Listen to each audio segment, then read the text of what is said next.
So we've created our fade from dark to light in the highlighted strand of the hair. But what if we wanted to create a fade from darker to lighter in the natural base color, or a double blend?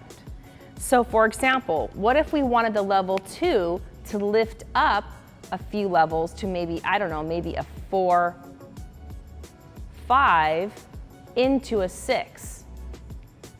In this case, now the base color is fading from dark chocolate into milk chocolate.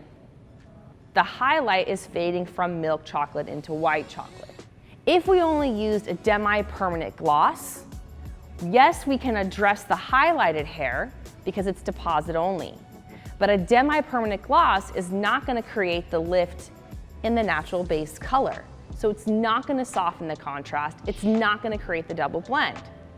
Now I know what you're going to say. Well, if I tone with permanent color, which does have the ability to lift and deposit, then I'm going to run to 2 issues.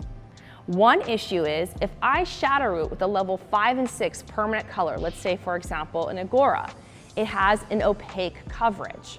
Now opaque coverage does leave a line of demarcation on the grow out and is harder to lift out later. So if I shadow it with permanent color, not only is it going to be a high maintenance grow out, but it's also going to be an issue when she comes in for her highlight retouch. That's one of the problems with toning with permanent color.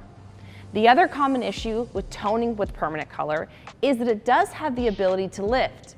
Now what if it creates a brassy base break, exposure of warmth that is unwanted, right? So if we used level 7 and levels 9 on a level 2, with a typical permanent color, it could create some unwanted red and orange in the mid-lengths and the ends.